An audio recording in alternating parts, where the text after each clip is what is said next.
Good morning, boys and girls. Today we have Lucky Boy here. Lucky Boy, you want to say hi to everybody? Hi. Lucky Boy is going to listen to the story with us. All right, we're starting on chapter 12. I must have a bow, Matt decided one morning. He was envious of the bow that a teen had often carried behind his shoulder, and the blunt of the arrows he tucked into his belt. Only one day before, Matt had watched him swing it suddenly into position and bring down a flying duck. A teen had picked up the dead bird carefully and carried it away with him. No doubt the Indians would find some use for every scrap of bone and feather. Matt knew by now that a teen never shot anything just for the fun of it. With a bow and a little practice, Matt thought now he might get a duck for himself. It would be a fine change from his usual fish. He had no doubt that he could shoot a bow. In fact, he had made them years ago back in Quincy. He and his friends had played at Indians, stalking each other through the woods and whooping out from behind the trees. They had even practiced half earnestly at shooting at a target. How could he have known that someday he would have a need for such a skill? He cut a straight branch, notched it at either end, and stretched tight a bit of string that his father had left. Arrows he whittled out of slender twigs. But something was definitely wrong. His arrows wobbled off in an odd direction, or they flopped on the ground just a few feet away. He was chagrined when the next morning a teen came walking out of the woods and surprised him at his practice. A teen looked at the bow. "Not good wood," he said at once. "I get better." He was exacting about the wood that he chose. He searched along the edge of the clearing, testing saplings, bending slender branches, discarding one after the other, until he found a dead branch of ash about the thickness of his 3 fingers. He cut a rod almost at his own height, and he handed it to Matt. "Take off bark," he directed, and he squatted down to watch while Matt scraped the branch clean. And then, taking it in his hands again, he marked off several inches in the center where Matt's hand would grip the bow. "Cut off wood here," he said, running his hand from the center to the ends. "Make small, like this," he said about his slim finger. Matt set to work too hastily. "Slow," a teen warned him. "Knife take off wood fast. Indian use stone." Under the Indian's critical eye, Matt shaved down the branch, paring off the thinnest of possible shavings. And the slow work took all of his patience. Twice he considered the task finished, but a teen running his hand along the curve of the bow was not satisfied until it was as smooth as an animal's bone. "Need fat now," he said. "Bear fat, best." "Will this do?" Matt asked, bringing out a bowl of fish stew that he had left cooling on the table. Carefully, with a bit of a bark, a teen skimmed off the drops of oil that had risen to the surface. He rubbed the oil from one end of the bow until the other, until the bare wood glistened. Matt's frayed bit of string he cast aside. Instead, he set about making a bowstring as he had made the snare of long strands of spruce root.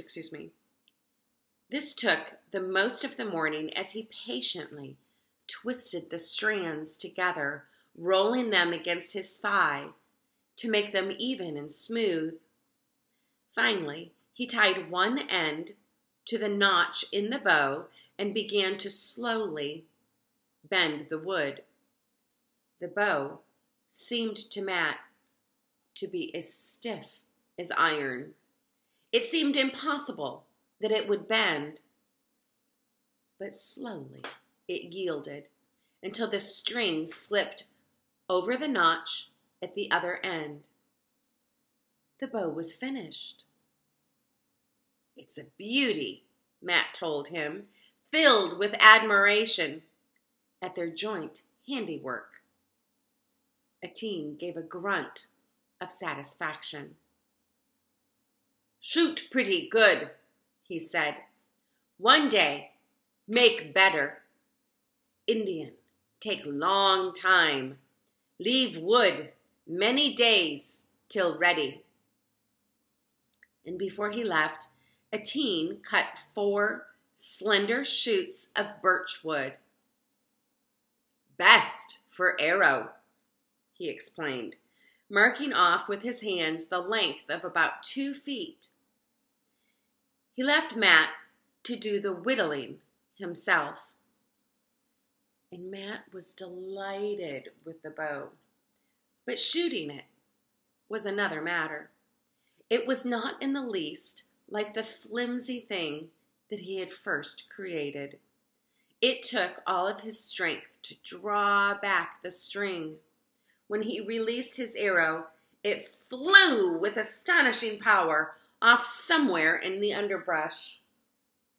Anywhere except where he aimed it. As fast as he could make the arrows, he lost them. But he was determined. He pegged a target of birch bark against the tree, and he shot at it grimly, his arrows coming closer and closer with every day's practice. The heel of his hand was blistered from the stinging snap of the string, but Etienne did not offer any further advice. But when the root string finally began to fray, he brought with him one day a fine bowstring of twisted animal sinew, which would last for a long time.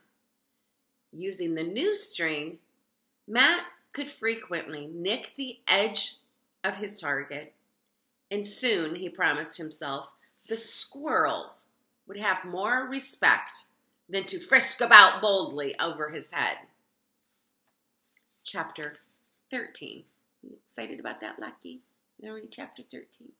Yeah. Chapter 13. Wherever he went now, Matt watched for Indian signs. Sometimes he could not be sure whether a branch had broken in the wind or whether an animal had scratched a queer shape marked on the tree trunk. Once or twice he was certain he had discovered the sign of the beaver. It was a game he played with himself. That it was not a game to Etienne, he was still to learn. They were following a narrow trail one morning, this time to the east, when Etienne halted abruptly. "Psst," he warned. Off in the brush, Matt heard a low, rasping breathing and a frantic scratching at leaves. The noise stopped the moment they stood still. Moving warily, the boys came upon a fox, crouched low to the ground. It did not run, but lay snarling at them. And as he came nearer, Matt saw that his foreleg was caught fast. With a long stick, Etienne pushed aside the leaves, and Matt caught a glint of metal. "White man's trap," said a teen. How do you know? Matt demanded. Indians not use met iron trap. Iron trap bad. You mean a white man made this trap? Matt thought of Ben. No. White man pay for bad Indian to hunt for him. White man not know how to hide traps so good. A teen showed Matt how cleverly the trap had been hidden. The leaves and the earth mounded up like an animal burrow with 2 half-eaten fish heads concealed inside. The fox watched him. It bared its teeth. The angry eyes made Matt feel uncomfortable. We're in luck to find it first, he said. A teen shook his head. Not Beaver hunting ground, he said. Turtle clan hunt here. He pointed to a nearby tree, and on the bark, Matt could make out just a crude scar that had a shape somewhat like a turtle. He was indignant. We found it, he said.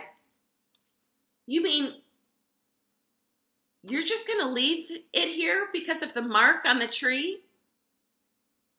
Well, Beaver people not take animal on turtle land, a teen repeated. But we can't just let it sit here and suffer, Matt protested. Suppose no one comes along for several days. Then fox get away. But how can it get away? Bite off foot. And indeed, Matt could see that the creature had already started to gnaw at its own flesh down to the bone.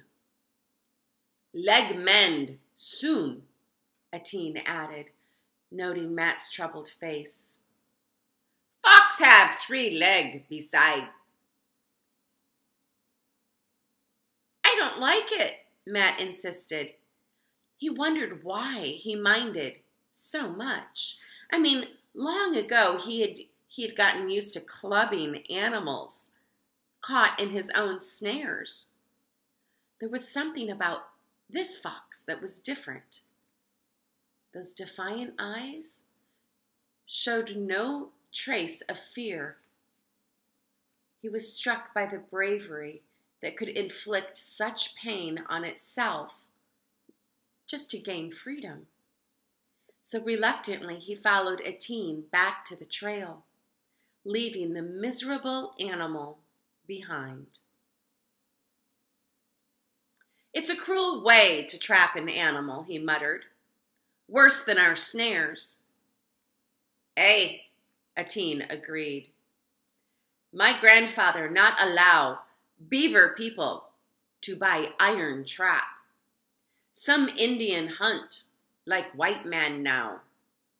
One time, many moose and beaver. Plenty for all Indians and white man too. But white man not hunt to eat, only for skin.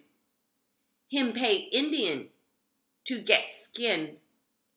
So Indian use white man trap. Matt could not find an answer. Lucky Boy got comfortable here. Tramping beside a teen, he was confused and angry as well. He couldn't understand the Indian code that left an animal to suffer just because of a mark on a tree. And he was fed up with a teen's scorn for the white man. It was ridiculous to think that he and a teen could ever really be friends. Sometimes he wished that he could never see a teen again. Even at that same moment, he realized that this was not really true. Even though a teen annoyed him, Matt was constantly goaded to keep trying to win this strange boy's respect. He would lie awake at night staring at the chinks of starlight in the cabin roof and make up stories in which he himself, not a teen, was the hero. Sometimes he imagined how a teen would be in terrible danger and he, Matt, would be brave and calm, and he would come swiftly to the rescue. He would kill a bear unaided or a panther, or he would fend off a rattlesnake about to strike. Or he would learn about an enemy band of Indians sneaking through the forest to attack the place where a teen was sleeping. Oh, hi, Roro. It's Roro. Come here. Can you say hi? To Roro.